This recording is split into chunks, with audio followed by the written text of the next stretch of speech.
अस्सलाम वालेकुम, welcome back बेटा again. How are you? I hope you will be fine.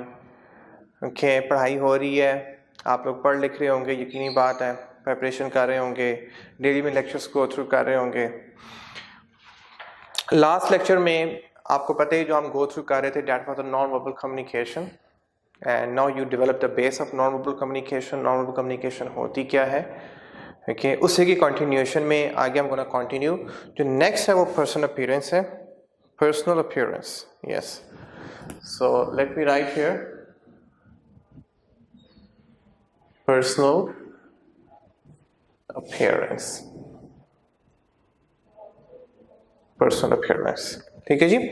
So मुझे कहना नहीं चाहिए, लेकिन नॉन वर्बल कम्युनिकेशन वो होती है कि जो लोग जज करते हैं। हमें लोगों को उनकी अपीयरेंस की बेस पे या नॉन वर्बल की बेस पे जज नहीं करना चाहिए, लेकिन अनफॉर्चुनेटली हम जज करते हैं। लाइक उनके कलर की बेस पे, उनके आउटलुक की बेस पे, उनके ज़ात पात की बेस पे, उनके मज़हब की बेस, मतलब ये नॉन वर्बल की बेस पे हम आजकल के दौर में जो हम ज़्यादा पीपल्स को इवेलुएट करते हैं, पीपल को जो हम कैटेगराइज करते हैं, वो वर्बल की बजाय नॉन वर्बल की। हम ये नहीं देखते कि उस पर्सन में क्या क्वालिटीज़ हैं, हम ये नहीं देखते कि पर्सन एक्चुअली है कितना अच्छा। लेकिन अगर वो दिखने में अच्छा लग रहा है, अगर वो उसका बैकग्राउंड साउंड है, अगर उसकी ज़ात जो है वो आप समझते हैं कि बहुत अच्छी है या बहुत नीचे है, तो हम उसकी बेस पे पर्सन को कैटेगराइज कर रहे हैं। तो हम इंसान की वैल्यू आजकल इंसान की बेस पे कम कर रहे हैं और नॉन वर्बल की बेस पे ज़्यादा कर रहे हैं। आपको लास्ट लेक्चर में बताया था कि मुझे बताएं कि सेलिब्रिटीज़ के पास क्या होता है, एक्टर्स के और एक्ट्रेसेस के पास क्या होता है। उनके पास शायद वो अच्छी क्वालिफिकेशन नहीं हो सकती, उनके पास कोई अच्छी और स्किल नहीं, सिर्फ उनके पास एक एक्टिंग की स्किल होती है कि स्क्रिप्ट सामने लिखा होता है और उसके मुताबिक वो उसकी एक्टिंग करते हैं, ठीक है। और वो एक्टिंग की बेस पे यू लव दो सेलिब्रिटीज, ठीक है, चाहे वो एक्टर्स हों चाहे वो एक्ट्रेसेस हों। तो असल जो इंसान की वैल्यू है वो इंसान को सीरत की बेस पे जज करना चाहिए, व्हाट आई फील। लेकिन हम जो इंसान को जज करते हैं, कहते हैं नेवर जज a book by its cover, कि कवर नहीं बताती कि बुक कितनी अच्छी है, ठीक है। इसी तरह से इंसान का जो कवर है वो नहीं बताता कि इंसान कितना अच्छा। हम जो धोखा खा जाते हैं कि we think that if person is so, अगर वो फाइनेंशियली साउंड है, अगर उसके पास उसके पैसे ज़्यादा हैं या उसकी पर्सनैलिटी ज़्यादा अट्रैक्टिव है, तो it means that is gonna be good person. It doesn't mean, okay. ये एक डिफरेंट क्वालिटी है, ठीक है। ये अल्लाह पाक ने उसकी पहचान के लिए उसको एक डिफरेंट एक शेप दी है। लेकिन इंसान की जो असल वर्थ है, उसके पास नॉलेज कितना है, वो अंदर से कितना अच्छा है, अपने बिहेवियर में कितना अच्छा है, अपने अखलाक में कितना अच्छा है, दैट इज मोर इंपॉर्टेंट, ठीक है। सो हम gonna continue from the person appearance of your body determine how you are perceive by others, ठीक है जी। हम दूसरों को कैसे परसीव करते हैं, सबसे पहले हम उसकी पर्सनल अपीयरेंस को गो थ्रू करते हैं, देखते हैं। It helps to create your public identity. हम जो लोगों को जो वैल्यू करते हैं, public identity, it helps to create your public identity. मतलब लोगों के दरमियान जो आपका इमेज होता है, ठीक, वो आपकी अपीयरेंस की बेस पे होता है, ठीक है। लाइक आप कैसे वेल ड्रेस्ड होते हैं, आप अपना कितना अच्छा कैरी करते हैं, ओके। आप मतलब डेली बेसिस पे कौन से फैशन को अडॉप्ट कर रहे हैं, उसकी बेस पे लोगों में आपका जनरल इमेज डेवलप होता है। Your physical appearance and attractiveness determine how people get attracted to your personality. आपकी पर्सनल अपीयरेंस जो बाय नेचर होती है और अट्रैक्टिवनेस, आप कितने अट्रैक्टिव हैं, it attract other people towards your personality, your grooming, clothing and the overall style that you carry from your physical appearance, ठीक है। ग्रूमिंग होता है आपकी तरबियत, नज़र आता है कि पर्सन कैसा है, ग्रूमिंग, उसकी तरबियत कैसे हुई है, उसकी क्लोथिंग कैसी है, अल्टीमेटली ये बहुत ज़्यादा इम्पैक्ट करती है आपकी पर्सनल अपीयरेंस पे, ठीक है जी। मोस्टली हम जो लोगों को, again I give just example, एक दिन आप, I think last lecture I give this example, कि एक दिन आप एक आम से कपड़ों में जाएं और नेक्स्ट डे आपकी क्लोथिंग जो है ना, you go in a very good dress, like in a two-piece suit or something like that, in a very good dress. So आप दोनों दिन आप जरा सेल्समैन का, जो शॉपकीपर, उसका बिहेवियर चेक कीजिएगा, ठीक है। वो बहुत डिफरेंट, वो जिस दिन आप आम से कपड़ों में होंगे वो आपको इतना अच्छे वे में ट्रीट नहीं करने वाला, लेकिन आप next day if you go in a very good dress तो आपको बड़े अच्छे वे में वो ट्रीट करेगा, बड़े अच्छे वे में वो डील करेगा। तो अगर आप चाहते हैं कि माशरे में आपको रिस्पेक्ट मिले, क्योंकि अब जो माशरा आपको रिस्पेक्ट देता है वो आपकी क्लोथिंग की बेस पे देता है या आपकी जो मटेरियलिस्टिक थिंग्स हैं, जो ज़ाहरी चीज़ें हैं, उसकी बेस पे आपको दुनिया जो है ना वो आपसे जो ना वो अच्छे वे में बिहेव करती है। This triggers first impression, attitudes and generalization about people. ठीक है जी। सो पर्सनल अपीयरेंस आपका एक अच्छा इंप्रेशन, फर्स्ट इंप्रेशन कहते हैं, first impression the last impression. So जो क्लोथिंग से आपका फर्स्ट इंप्रेशन पड़ता है, attitude and generalization about the people. ठीक है जी। तो लोग आपके बारे में वैसे ही फिर एटीट्यूड मेंटेन कर लेते हैं और वैसे ही लोग आपके बारे में ख्याल रखते हैं, जनरलाइजेशन होता है वैसे आपके बारे में ख्याल रखते हैं। Note that grooming and dress tend to reflect a person personality, ठीक है, and attitude to a greater extent than mere physical looks. ठीक है जी। Grooming and dress tend to reflect a person personality के यहाँ पे कहना ये चाह रहा है कि इंसान की तरबियत और उसका ड्रेस वो ज़्यादा मैटर करता है एज कंपेयर टू उसकी फिजिकल लुक। ठीक है। अगर फिजिकल लुक में पर्सन बहुत अच्छा भी है, लेकिन अगर उसकी तरबियत अच्छी नहीं हुई या उसकी ड्रेसिंग अच्छी नहीं, फिर भी लोग उसको इतना वैल्यू नहीं करेंगे। ठीक है। अब आपको मैं अगेन हम सेइंग, जो 2-3 क्लासेस होती हैं, एक एफ्लुएंट क्लास होती है जो बहुत रिच क्लास होती है, ठीक है, और उनकी जो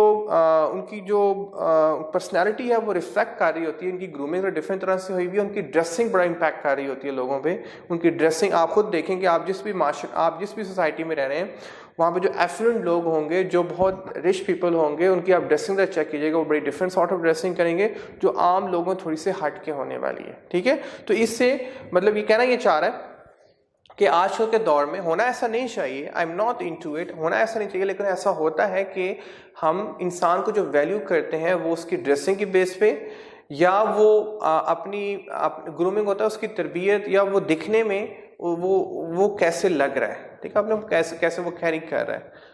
ओके जी।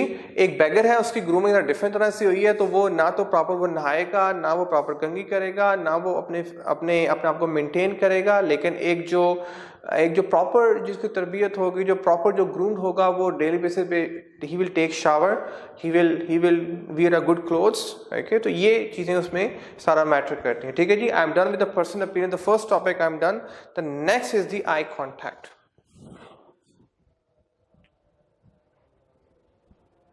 ठीक है जी। अगेन बेटा आई एम सेइंग, होना ऐसा नहीं चाहिए कि वी शुड जज a person by its outlook, but we do.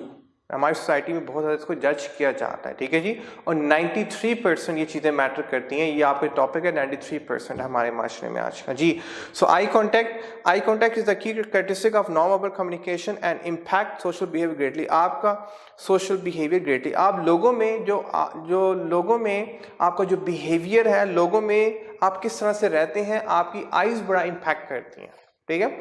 आप लोगों को किस तरह से देखते हैं, आप कुछ लोगों को आप देखते हैं तो आप बस देखते ही रहते हैं, मतलब that doesn't look nice. Okay. तो आप किस तरह से आई कांटेक्ट करते हैं, that gives a very big meaning. Okay. मतलब उसमें बहुत बड़ी कम्युनिकेशन होती है। आपको पता ही है कि जितनी भी कम्युनिकेशन स्टार्ट होती है बेसिकली वो आई से होती है। तो जो फर्स्ट जो आपको इंप्रेशन आता है किसी शख्स के बारे में, वो आपकी आई से आता है। आपकी आई आपको क्या सिग्नल दे रही है उस पर्सन के बारे में। ठीक है जी।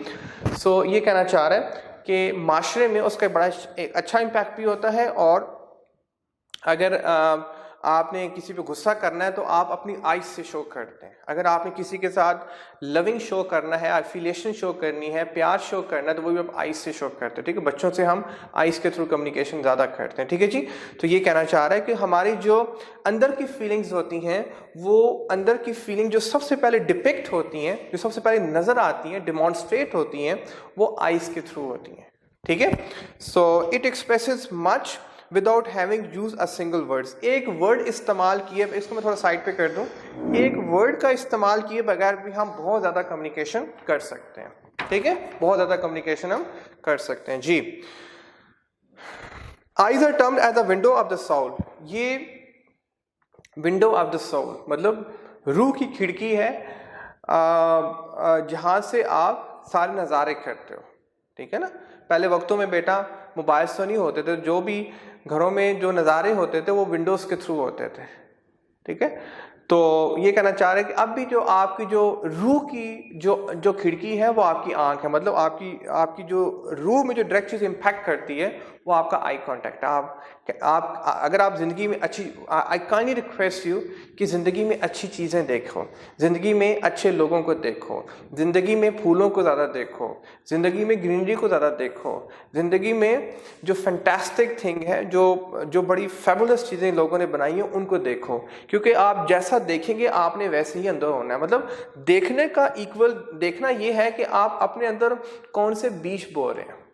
ठीक है, अगर आप बुरे दोस्तों में रहेंगे, बुरी सोबत में रहेंगे तो आपने बुरी चीज़ों को देखना है। जब बुरी चीज़ों को देखेंगे तो आपके अंदर वैसे ही बीज आप you gonna have cultivate the same sort of seeds, आप वैसे ही अपने बीज अपने अंदर बो रहे हो, और जैसे बीज आप बोगे वैसे ही फसल निकलेगी। सो जो सबसे पहले आपने बीज बोने हैं वो आपने अच्छे बीज बोने हैं। You gonna have a good things around to see, आपने अच्छी चीज़ों को देखना है, अच्छे लोगों को देखना है, जो अच्छे शाकार जो दुनिया में बने हैं उनको देखना है, उससे यू फील गुड। और स्पेशल आप नेचर को ज़्यादा देखना है, यू फील मोर गुड। ठीक है जी, okay. So eye contact however can mean different culture. आपको पता है डिफरेंट कल्चर में आई कॉन्टैक्ट का डिफरेंट मतलब है। सपोज जिस तरह से हमारे यहाँ जब हम बड़ों के साथ मुलाकात करते हैं तो हमारा आई कांटेक्ट डाउन होता है, लेकिन अगर आप वेस्टर्न सोसाइटीज में है तो you are suppose to have a direct eye contact whether with your father, whether with your grandfather.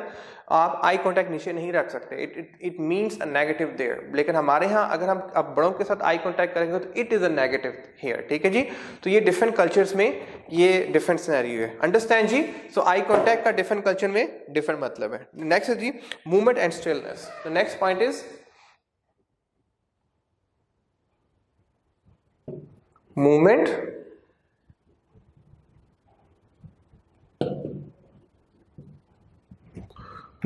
and stillness।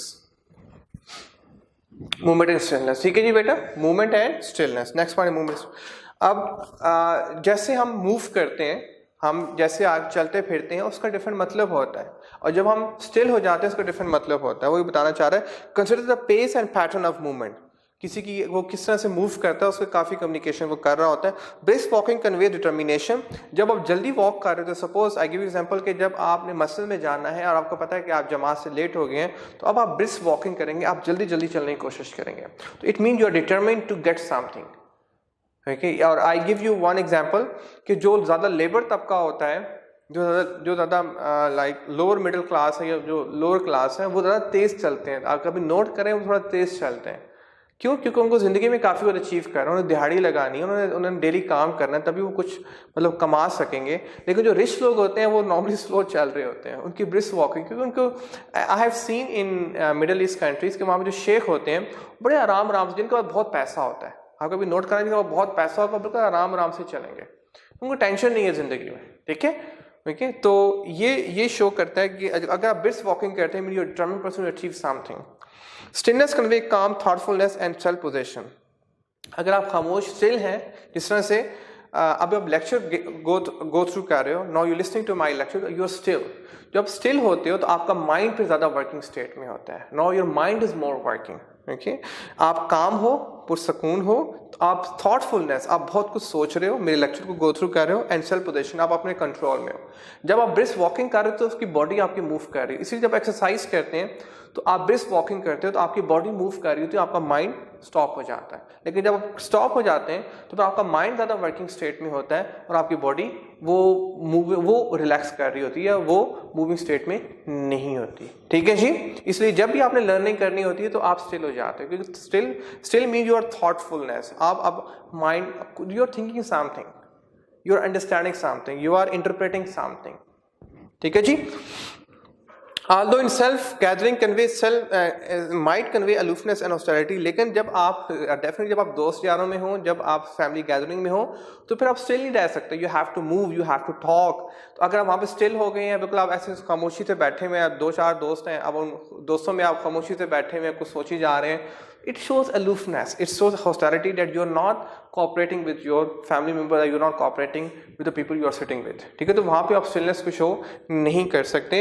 while movement without purpose convey distraction, impatience and nervousness। ठीक है जी, अगर आपकी जो movement है आप वैसे ही चलना शुरू कर दें, आप वैसे ही आप जनाब मूव करना शुरू कर दे विदाउट एनी रीजन। ठीक है, अब जब भी आप घर से निकलते हैं उसके पीछे एक रीजन होती है कि मैं किधर जा रहा हूँ। लाइक आप मार्केट जा रहे हैं या आप कॉलेज जा रहे हैं या आप किसी दोस्त के पास जा रहे हैं, तो आप मतलब घर से निकल के आपको खुद नहीं पता आपको किधर जाना है। So it shows that you are distracted person, आपको खुद नहीं पता अपनी जिंदगी में क्या अचीव करना है। इम्पेशेंस, आप बेसब्रे हो, बस आप कहीं निकलना चाह रहे हो, कहीं जाना चाह रहे हो, खुद नहीं पता कि आपकी मंजिल क्या है। देखिए, एंड नर्वसनेस, जब आप नर्वस होते हो, जब आपको समझ नहीं आ रहा होता तो फिर आप ऐसे ही मूव करना शुरू कर देते हो, लाइक विदाउट एनी पर्पस आप मूव करना शुरू कर देते हो। ठीक है जी, सो ये कहना चाह रहा है। Next point is silence and the sound. Next point is the silence, silence and the sound. ठीक है जी, the next point is the silence and the sound. G. This largely depends on the culture. Silence in Western society commonly conveys embarrassment and discomfort. ठीक है जी, अब western society की बात करें तो वहाँ पे जो साइलेंस है, अगर आप खामोश रहते हैं तो it is a negative sign. वहाँ पे you are suppose to speak, you are all the time you are suppose to speak something. ठीक है जी, so where eastern society is more likely to convey peace and thought. जब आप खामोश होते हैं, हमारे कल्चर की बात कर रहा है ईस्टर्न सोसाइटी की, यहाँ पे खामोशी हम it take as a positive sign कि ये पर्सन खामोश है, शरीफ पर्सन है, जेंटल पर्सन है, तो इट्स अ पॉजिटिव साइन। लेकिन वेस्टर्न में it's a negative sign. It may also give a negative gesture indicating hostility, rejection और रिफ्यूजल टू प्रोवाइड फीडबैक। हाँ, अब ये नया सिनेरियो है कि वैसे तो पॉजिटिव है हमारे कल्चर में, लेकिन खामोश रहना पॉजिटिव है। लेकिन suppose you are in the class, I ask you, बेटा बताएं इसका क्या मतलब है, okay? What's the meaning of this question or this topic? तो आप खामोश हो जाएं आगे से, you don't reply me, you don't answer me, you don't give feedback. It shows hostility, it shows the negative sign, negative gesture, ठीक है नहीं? तो जहाँ बोलना है वहाँ बोलना भी है, ये नहीं कि आप जहाँ पे बोलना है वहाँ पे खामोश है। That's a negative sign, that shows hostility. यहाँ पे ये बताना चाह रहे हैं। ठीक है जी, next is the voice. Next is बेटा वॉइस। अब वॉइस क्या होती है जी? It is not just what you say, it's how you say it. Okay, कुछ कहना इंपॉर्टेंट नहीं है। अब मैं बेटा यहाँ पे आ जाता हूँ। देखिए, अब कुछ कहना इंपॉर्टेंट नहीं है। Can you see from here or let me hear? Yes, let me hear, it's better. Yes, okay, voice. Okay जी, अब यहाँ पे कहना ये चाह रहा है कि it is not what you say, it is how you say. कहना इंपॉर्टेंट नहीं है, आप कैसे कहते हो, दैट इज मोर इंपॉर्टेंट। ठीक है, वो अगेन एग्जांपल कि आपने सपोज आपने डोर ओपन करवाना है या डोर क्लोज कर, डोर ओपन करवाना है, चले छोटा भाई है, उसको कैसे बोलोगे? दरवाजा खोलो, दरवाजा खोल। हमारे कल्चर में जैसे है, बड़े भाई हैं, प्लीज दरवाजा खोलेंगे, प्लीज दरवाजा, जाते हुए दरवाजा खोल जाइएगा या दरवाजा बंद कर जाइएगा। अब पेरेंट्स है तो और रेस्पेक्टफुली, कहानी तरह जब आप जाएंगी, जब जा रहे होंगे तो कहानी तरह दरवाजा बंद कर, मतलब हमारी टोन ही चेंज हो जाती है। अब वो टोन बता रही है कि आप किसको किस कैटेगरी में लेके आते हो। ये कहना चाह रहा है, it is not what you say, it is how you say it. आपका यही अखलाक है, यही सारा किरदार है। कहना इंपॉर्टेंट नहीं, हर शख्स से कोई ना कोई बात कर रहा है, लेकिन किस तरह से बात की जा रही है, दैट इज इंपॉर्टेंट। जो दिलों को, ये दिल की कम्युनिकेशन है बेसिकली। ठीक है, वो सिर्फ कह देना दिमाग से है, लेकिन कैसे आपने कहा है और उसका किसी के दिल पे क्या इंपैक्ट हुआ है, वो जो है वो कौन सी कम्युनिकेशन है, वो नॉन वर्बल कम्युनिकेशन है। यहाँ पे यही इसका बेशक वो बेटा जो हमने पैरा लैंग्वेज पहले पढ़ा था चैप्टर 1 में, उसको सारा again you right here the same topic being repeated here with a different name, that's a voice. While we speak, listeners read voice as well in addition to listening to our words. जब ये बोलते हैं तो this was I am speaking with you, तो आप सिर्फ मेरे words पे फोकस नहीं कर रहे हो, मैं किस तरह से वर्ड्स की अदायगी कर रहा हूं, that is more important for you. ये पहले केस मैं रिपीट कर चुका हूं। Listeners pay attention to your timing and speed. आप किस टाइम, मतलब आप या आप आराम से बात करते हैं, आप तेजी से बात कर रहे हैं, उस पर बड़ा फोकस करते हैं। स्पीड वही, ठीक है, मतलब आप किस रिदम से बात कर रहे हैं, किस स्पीड से बात। Degree as to how loud you speak, your tone etcetera. आप कितना लाउडली बात करते हैं, कितना धीमी आवाज में बात करते हैं। ठीक है जी, आपको मैंने एक शेर सुनाया था, अगर आपको याद हो, आपको शुरू में सुनाया था, उदासी तुम पे छाएगी तो तुम भी जान जाओगे, जब कोई नजरअंदाज करता है तो कितना दर्द होता है। क्योंकि अब इसको डिफरेंट टोन्स में आप जैसे आप टोन जैसी टोन अप्लाई करेंगे वैसे आपको फील होना शुरू हो जाएगा। गल समझ आई? ठीक है, सो तो अगर आप किसी के दिल में घर करना चाहते हैं तो आपको अपनी टोन को सही करना होगा, दैट्स मोस्ट इंपॉर्टेंट। देखिए अगर मैं आपको एग्जांपल दूं, सपोज जो हमारे जो रिलीजियस जो हमारे हैं जो खुतबा देते हैं, लाइक जो मौलवी हजरात हैं, अब उनकी टोन कभी आपने चेक की है? जब वो उनके वर्ड्स कम होते हैं, उनकी टोन ज़्यादा उनको सपोर्ट करे। जो लोग जज्बाती हो जाते हैं, इमोशनल हो जाते हैं, ये आपकी इमोशनल कम, जो लोग इमोशनल होते हैं, तो लोग जज्बाती होते हैं, वो किसके थ्रू होते हैं? वो इस नॉन वर्बल के थ्रू होते हैं। अगर लोग जज्बाती नहीं हो रहे, आपकी बात सुन के उनमें कोई इमोशंस नहीं आ रहे, कोई इंपैक्ट क्रिएट नहीं हो रहा, तो इसका मतलब है कि आपकी नॉन वर्बल में प्रॉब्लम है, ठीक है। और जिसकी नॉन वर्बल अच्छी होगी, ओके, उसने बात भी कम करनी है लेकिन उसका इंपैक्ट ज्यादा होना है। और जिसकी नॉन वर्बल अच्छी नहीं, उसने बात भी ज्यादा करनी है, मेहनत भी ज्यादा करनी है, एफर्ट भी ज्यादा लगानी है, उसकी बात का इतना असर भी नहीं होगा। जैसे आपके अब्बा जी हैं, आई जस्ट मस्ट से, उनकी सिर्फ प्रेजेंस ही काफी है अगर आपके सामने बैठे हो, ओके। लेकिन अगर छोटा भाई है, उसकी आप नॉन वर्बल इतनी स्ट्रॉन्ग नहीं है, तो वो सामने बैठा हो, जो मर्जी करते रहे आप, ठीक है। तो ये कहना चाह रहा है कि अगर आप चाहते हो कि आपको एक माशरे में एक रिस्पेक्ट दी जाए, आपको लोगों की नजरों में आपकी एक अहमियत हो, तो अपनी नॉन वर्बल को इंक्रीज करो। assume about the second last line है बेटा, assume about how someone's tone of voice for example can indicate sarcasm, anger, affection or confidence, ठीक है जी। अब ये टोन ऑफ वॉइस ही बताती है कि इंसान के अंदर क्या चल रहा है। अब अंदर तो आप झांक के देख तो सकते नहीं है, कि झांक के देख सकते हैं, आप तो सिर्फ बाहर देख रहे हैं। अब उसके अंदर की क्या कैफियत है, वो किसके थ्रू पता चलेगी? उसकी टोन ऑफ वॉइस से पता चलेगी। वो कितना कॉन्फिडेंट है, अगर कॉन्फिडेंट नहीं, उसकी वॉइस शेक करना शुरू कर देगी। वो आपके लिए कितना हमदर्द है, कितना वो आपके लिए खैर ख्वाह है, वो उसकी टोन से पता चलेगा। सरकाज़म होता है वो कितना अपने आप को फिरौन समझता है जी। ओके, सरकाज़म, देखिए सरकाज़म होता है बेटा कि मोस्ट ऑफ द टाइम, इसको अगर टेक्निकल बताऊं कि सरकाज़म के इसको मैं उर्दू में कैसे, अच्छा उर्दू में इसको एक्सप्लेन करता हूं कि समटाइम लोगों को उनका मतलब कुछ और होता है लेकिन वो बात कुछ और तरीके से कर रहे होते हैं, ठीक है।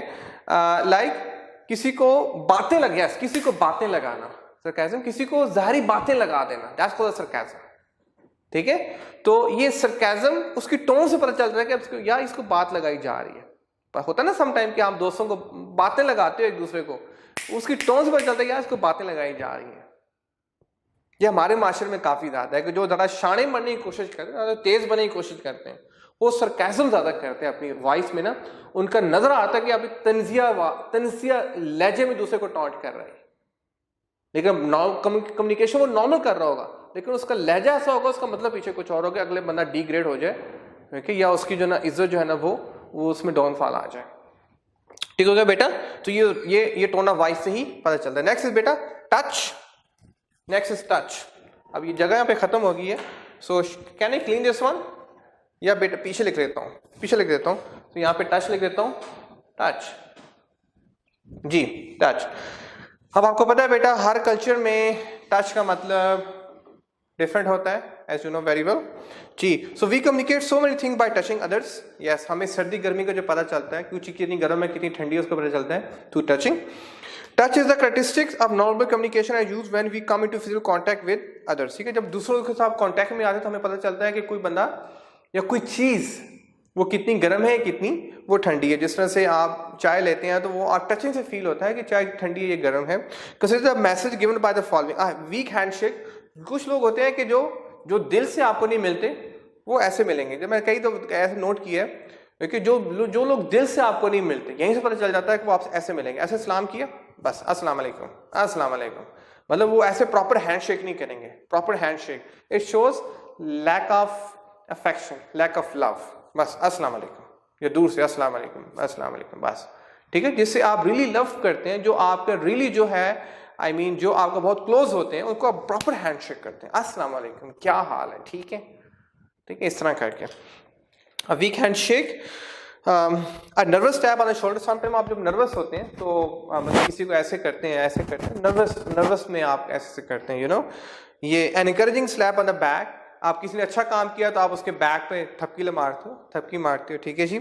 A pat on the head, इस तरह करते हो sometime, okay, or a controlling grip on your मतलब controlling grip on your arm, की कोई आपकी बाजू को मजबूती से पकड़ लेता है आर्म को, ओके, तो it gives a different meaning.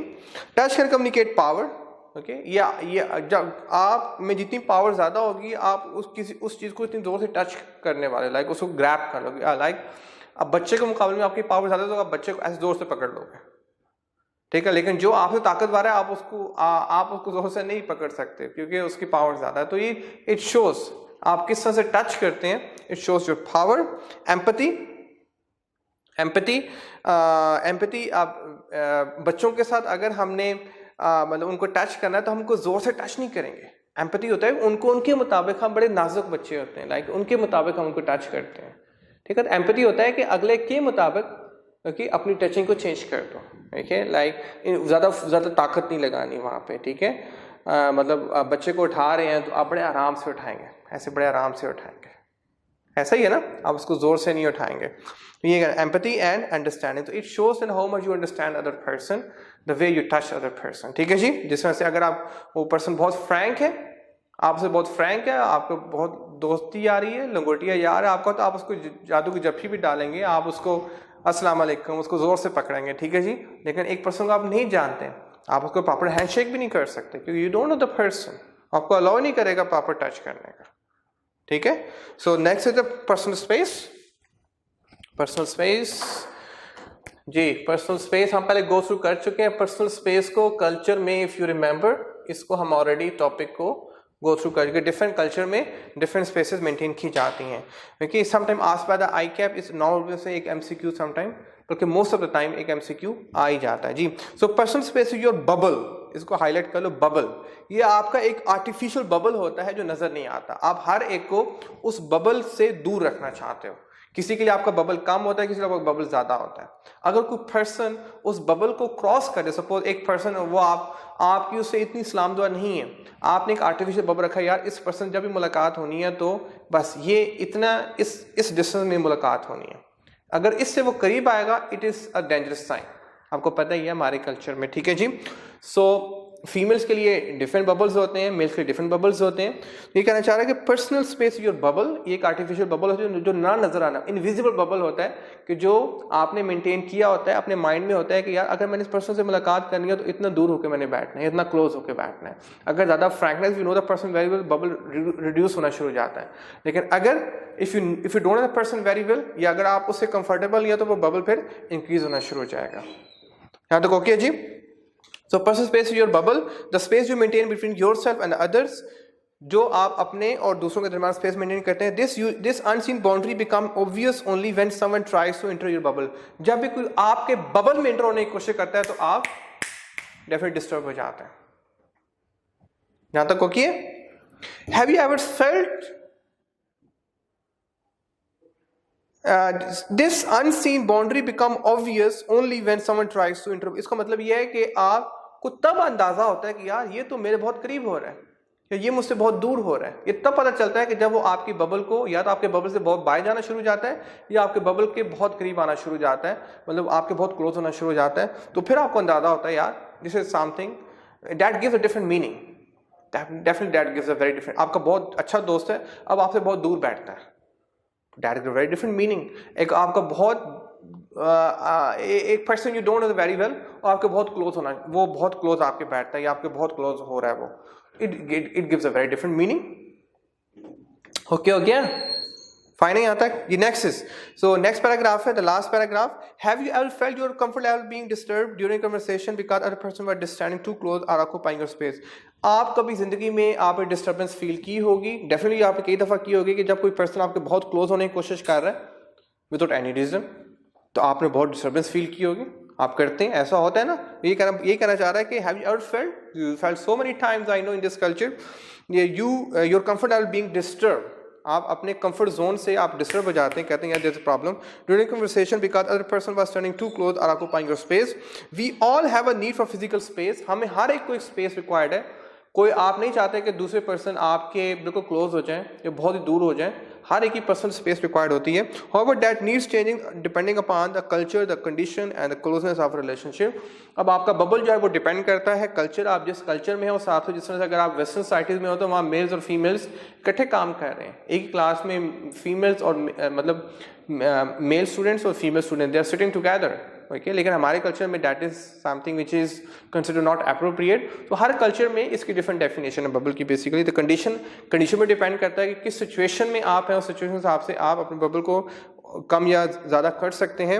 And closeness of relationship, आप उस पर्सन के साथ आपका रिलेशनशिप कितना फ्रैंक है। अगर बहुत फ्रैंक है तो you can be so close, अगर इतना फ्रैंक नहीं है तो you are suppose to be far away. ठीक है जी, तो ये मैंने सारे पॉइंट मैंने डिस्कस कर लिए, नॉन वर्बल कम्युनिकेशन के सारे पॉइंट डिस्कस हो चुके हैं। अब वो लास्ट में बताना चाह रहा है कि uses of non verbal communication. ठीक है जी, यूजेस क्या होते हैं, इस्तेमाल क्या होते हैं, कहाँ इस्तेमाल करनी है और किस तरह से इस्तेमाल करनी है। बेसिकली आपको मैंने सारे पॉइंट ऑलरेडी डिस्कस कर दिए हैं, यहाँ पे सिर्फ उसको दोबारा से वो उन पॉइंट्स को आई गेस रिपीट कर रहा है। So the next is uses of 1.3 uses of non-verbal communication।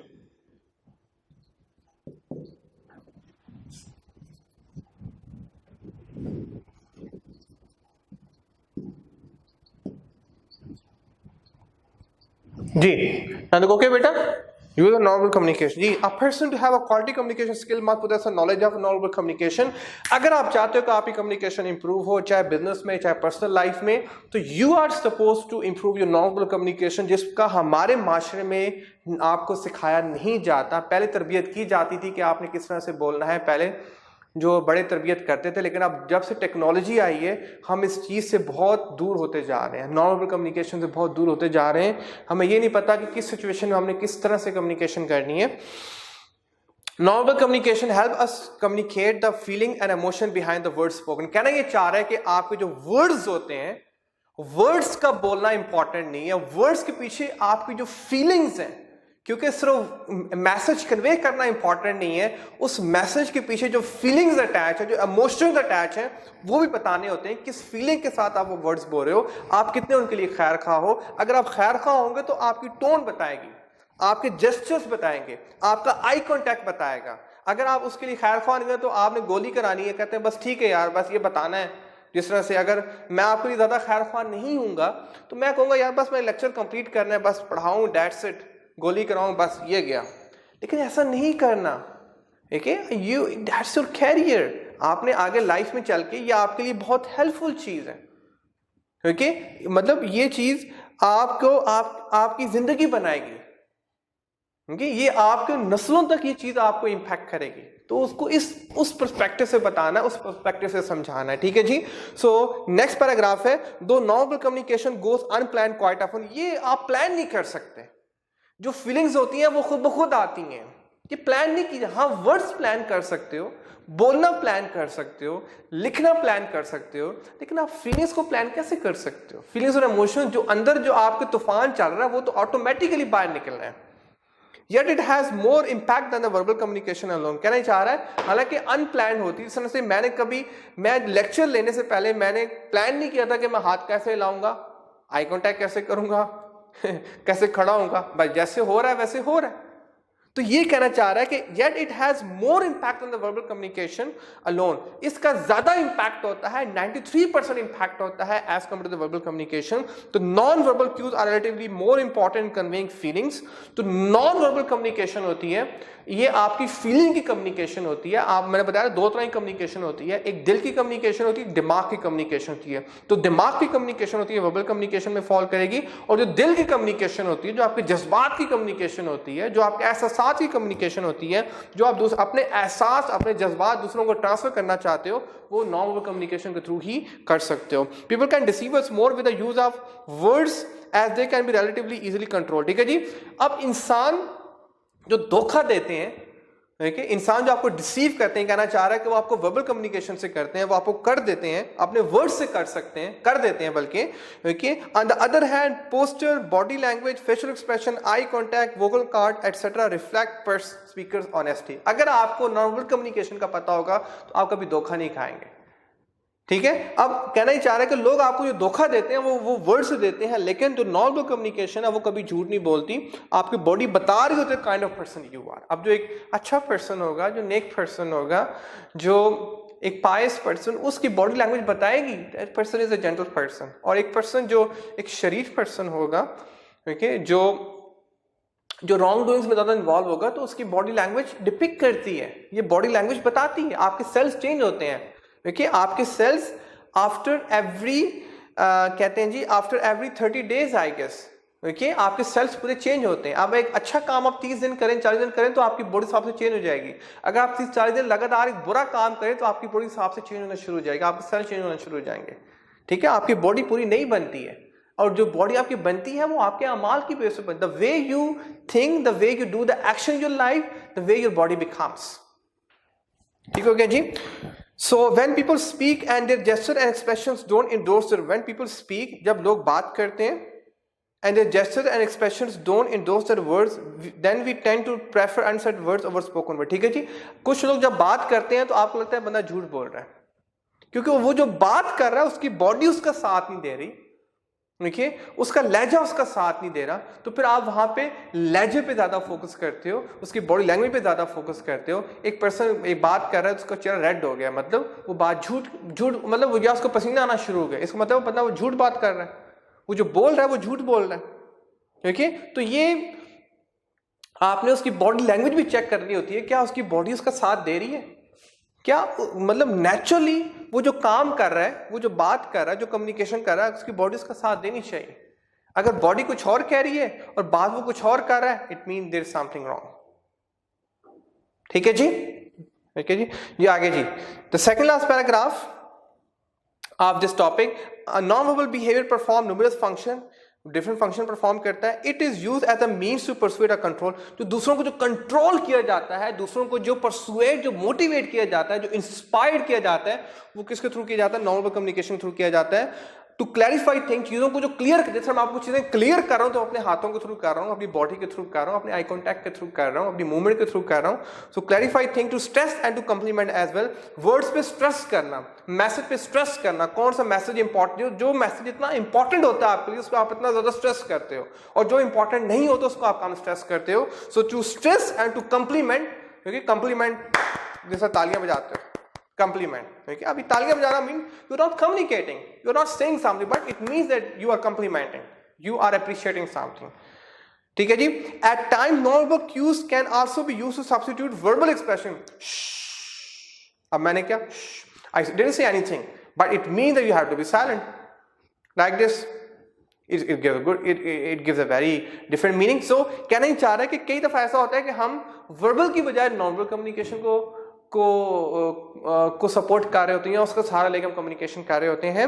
So non verbal communication is emotionally more expressive and दस कास्ट अ परसुएसिव इम्पैक्ट। जो ज्यादा अच्छी कम्युनिकेशन होती है, तो ज्यादा आपके दिल को अच्छी कम्युनिकेशन लगती है। अब बुक क्या आपके सामने, वो क्या है verbal communication, you don't want to go through this words, लेकिन आपको किस तरह से पढ़ाए जा रहे हैं, that is more important for you. ये बात याद रखना, ये book is very boring for you, this topic is very boring for, लेकिन आपको किस तरह से पढ़ाया जा रहा है, that is gonna take interest. Okay, इस बात से आप इस सब्जेक्ट में इंटरेस्ट लोगे।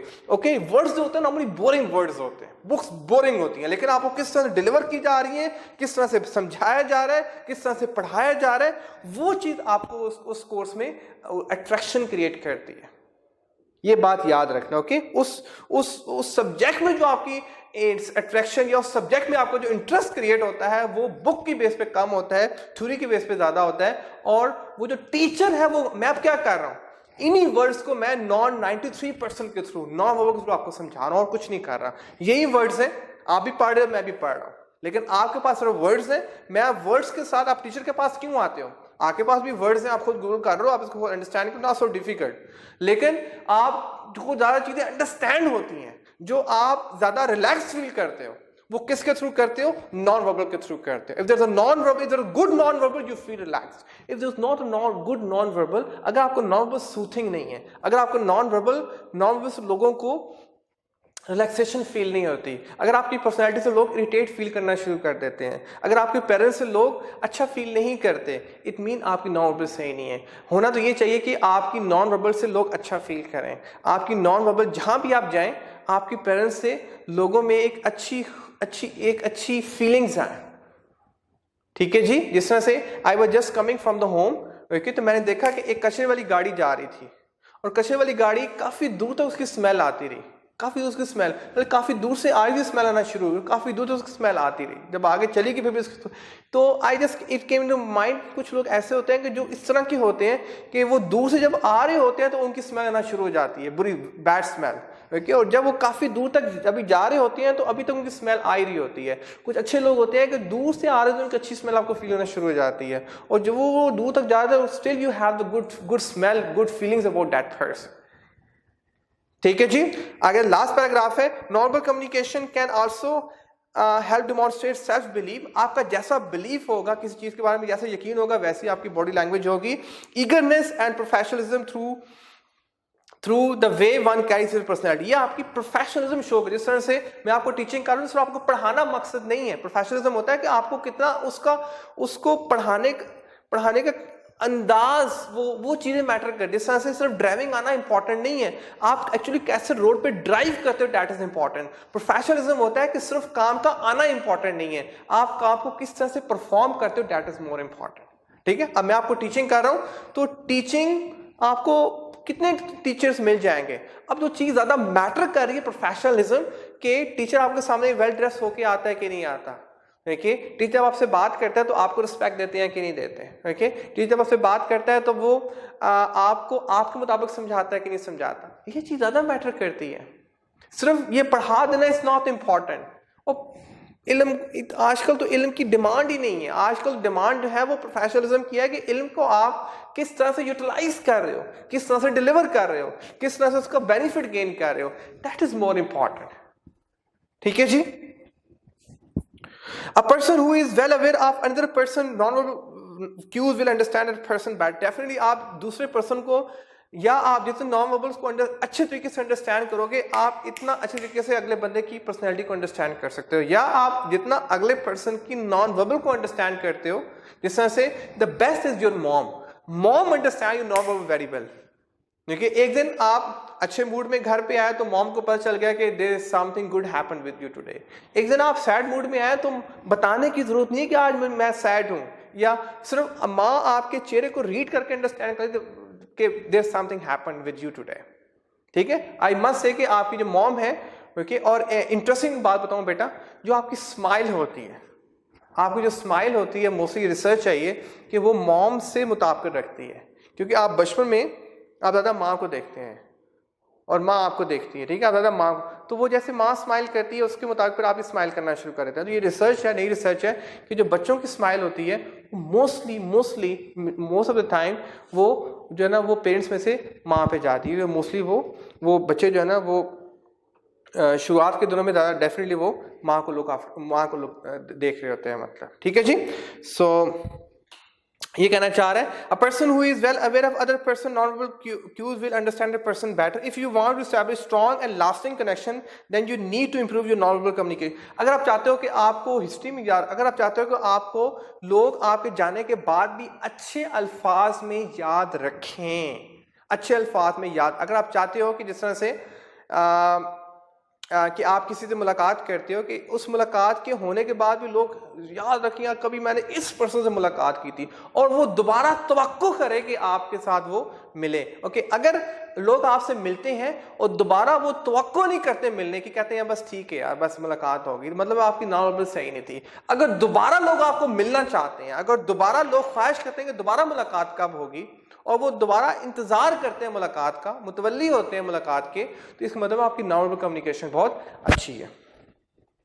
ठीक है जी, so the quality of relationship improve when you can skillfully read people and understand the feelings behind their word. ठीक है जी, तो क्वालिटी, आपके रिलेशनशिप इंप्रूव होते हैं कि जब आप दूसरों की नीड्स को अंडरस्टैंड कर जाते हो, दूसरों पे क्या बीत रही है, दूसरों पे क्या फीलिंग्स, क्या उनकी जिंदगी में हो रहा है, उसको अंडरस्टैंड कर जाते हो। उन्होंने अभी बताया नहीं आपको, उसके बावजूद आप अंडरस्टैंड कर जाते हो, ये कहना चाह रहा है, तो फिर रिलेशनशिप बहुत जल्दी इंप्रूव होता है। सपोज आपने एक पर्सन को देखा दूर से आ रहा है, आपने उसकी नॉन वर्बल को रीड किया, आपको कुछ अंडरस्टैंड हुआ, अब आपने उसको उसके मुताबिक ट्रीट कर दिया, तो वो आपका शराई बन जाएगा। वो बोलेगा यार आपको कैसे पता, आप वली हो क्या, देखिए आपको गायब का इल्म कैसे हो गया। देखिए तो ये जिनको गायब का इल्म होता है उनको गायब का इल्म नहीं होता, वो बेसिकली नॉन वर्बल कम्युनिकेशन को रीड कर रहे होते हैं। ठीक है, जिसको नॉन वर्बल कम्युनिकेशन जितनी अच्छी पता होगी वो सिर्फ पर्सन को देख के आइडिया लगा लेगा यार इसके पर्सन पे क्या बीत रही है, उसके चलने के अंदाज से पता चल जाएगा कि ये पर्सन कैसा है, उसके देखने के अंदाज से पता चल जाएगा कि यार ये पर्सन अंदर से क्या फील कर रहा है। ठीक हो गया, ठीक है। तो ये कहना चाह रहा है कि अगर आप नॉन वर्बल कम्युनिकेशन को आप अंडरस्टैंड कर जाओ, इसको आप अबूर इस पे हासिल कर लो या इस पे आपकी फाइन ग्रिप हो जाए, तो फिर आपके रिलेशनशिप बहुत अच्छे एस्टैब्लिश होंगे।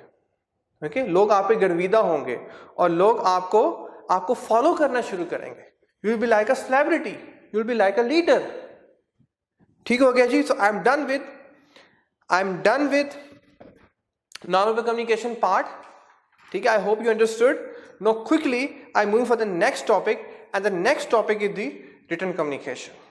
Next topic is the written communication. जी, written communication.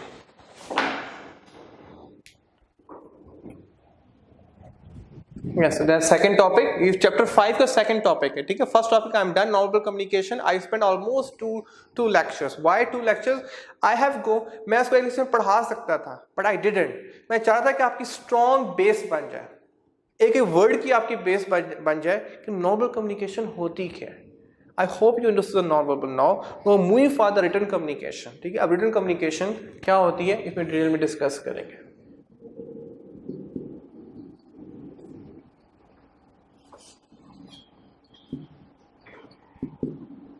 जी बेटा, written communication ji.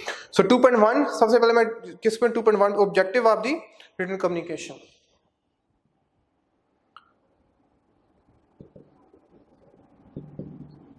Objectives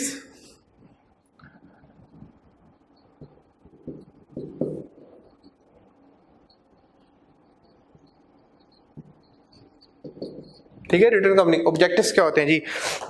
quickly, business communication involve the flow of information. आपको पता है बिजनेस कम्युनिकेशन में हम इंफॉर्मेशन को फ्लो करते हैं, या इंफॉर्मेशन को हम डिलीवर कर रहे होते हैं, इंफॉर्मेशन रिसीव कर रहे होते हैं। As with speaking and visual communication, speaking तो हम बल्कि आगे discuss, as with speaking and visual communication, written communication also involve the reader communicating a specific message to the receiver. जिस तरह से हम बोल के मैसेज डिलीवर करते हैं या विजुअल या कुछ दिखा के कम्युनिकेशन करते हैं, इसी तरह से हम लिख के भी कम्युनिकेशन करते हैं, रिसीवर को मैसेज फॉरवर्ड करते हैं। There are numerous reason why work colleague communicate, such as there are numerous reason है कि हम कम्युनिकेशन क्यों करते हैं, चाहे बोल के करें, चाहे विजुअली करें, चाहे लिख के करें, वो सारी रीजन बता रहे। एंजॉयमेंट के लिए, जब हम तफरीह करना चाहते हैं, आपस में फन करना चाहते हैं, to a certain, next bullet point, to a certain if ideas are understood and values. Okay, हम दूसरों से कम्युनिकेशन करते हैं कि दूसरों के आइडियाज को अंडरस्टैंड करना चाहते हैं। अभी आप मेरे आइडियाज को अंडरस्टैंड करना चाह रहे हो, that's why you are listening to me, that's why you are communicating to me. अगर मेरे आइडियाज आपके लिए वैल्यूएबल नहीं है तो आप मुझे कभी भी नहीं सुनेंगे। Third is to share and obtain information. To share, I'm sharing with you and you're obtaining information, that's why you're communicating with me, to demonstrate competence and trust. आप किसी की सलाहियतें जज करना चाहते हो, ट्रस्ट तो किसी की सलाहियतों को जज करना, किसी की स्किल को जज करना, तो आप किसी की स्किल को तभी जज कर सकते हो जब इंसान बोलता है उसका पता चलता है उसके अंदर क्या है। तो जो उसकी कंपिटेंस जज होती है जब when he or she speaks or when he or she writes something, and to show respect and build rapport, आप किसी को जो रिस्पेक्ट शो करते हो वो भी आप कम्युनिकेशन के थ्रू करते हो। और यस, एंड बिल्ड रैपिड होता है किसी से ताल्लुक एस्टैब्लिश करना, बिजनेस ताल्लुक, रैपिड होता है बिजनेस ताल्लुक एस्टैब्लिश करना, कोई मकसद का ताल्लुक एस्टैब्लिश करना। वो जो ताल्लुक एस्टैब्लिश होता है, जो पर्पसफुली ताल्लुक एस्टैब्लिश होता है, that is called the rapid. ठीक है जी। So typically form of business communication include, हम जो आप डिफरेंट तरह से कम्युनिकेशन करते हैं, मीटिंग, हमारी मीटिंग हो रही है, कौन सी मीटिंग हो रही है, फेस टू फेस मीटिंग हो रही है, लेकिन बीच में स्क्रीन इन्वॉल्व है, and face to, I must say it's not truly face to face but it's a face to screen meeting। Face to face तो तभी होनी थी ना कि जब आप मेरे साथ फिजिकल क्लास में होते। No you are not in the physical class with me, so this is called the face to screen meeting. है तो ये मीटिंग, लेकिन फेस टू स्क्रीन मीटिंग हो रही है। टेलीफोनिक कॉल, ओके, जहां पे हम we can't have face to face conversation, तो we go for a call, as you know आप टेक्नोलॉजी का यूज करते हैं. then वीडियो कॉन्फ्रेंसिंग हम बाद में गो थ्रू करेंगे.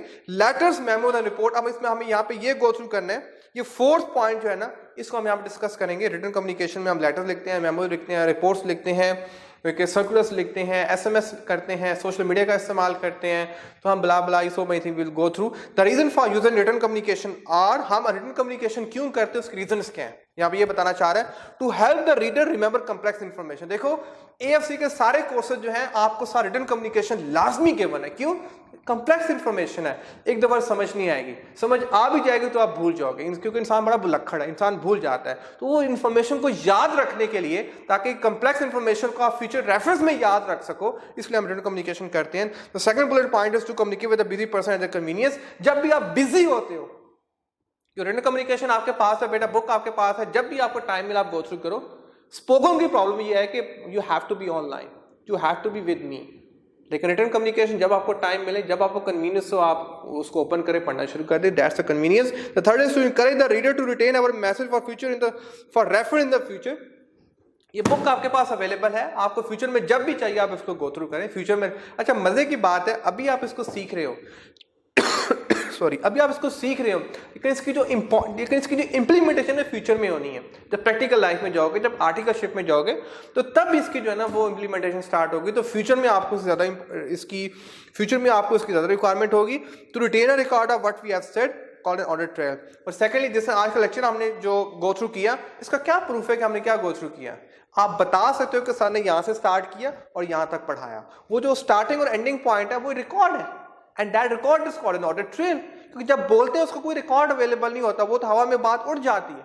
आपको पता ही है कि वर्ड्स जस्ट फ्लो अवे, ठीक है. लेकिन जो चीज रिकॉर्ड रहती है कि आज यहां से यहां तक पढ़ा, पिछले लेक्चर में यहां से यहां तक पढ़ा, ठीक है. This is called the audit trail. जी, अब नीचे ऑडिट ट्रेल की बड़ी डिटेल डेफिनेशन वो गिवन है.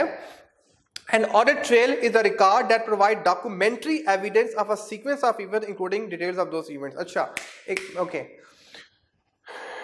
बिजनेस कम्युनिकेशन में बेटा कोई भी कम्युनिकेशन विदाउट ऑडिट ट्रेल नहीं होती, इस बात को याद रखना. जिस तरह से आप बाइंग या सेलिंग कर, सपोज आप बाय करते हो, you go to any big outlet और एनी बिग स्टोर. सपोज आप हाइपर स्टार जाए या आप मेट्रो जाए, ठीक है. अब वहां से कुछ चीज बाय करते हैं, सपोज आपने ट्रॉली भरी हुई है, वहाँ आप काफ़ी चीज़ आपने बाय की हैं, ठीक है. अब जब आप उसका बिल पे करेंगे, तो सिर्फ आप बिल पे नहीं करेंगे, बल्कि आपको रसीद एक इनवाइस जनरेट होगी, वो डिटेल फॉर्म में इनवाइस जनरेट होगी. अब जो फर्स्ट प्रोडक्ट जब वो ट्रॉली से पिक करेगा, जो भी वहाँ पे कैशियर है, वो उसको बारकोड में उसको स्कैन करेगा और उस हिसाब से वो जनरेट हो जाएगी आपकी इनवाइस फर्स्ट. वो अब ये हो नहीं सकता कि उसने अगर फर्स्ट जो है ना एक्स उसने वो स्कैन किए हैं, तो वहां पे मिल्क की कोई प्रोडक्ट इनवाइस में नजर आए.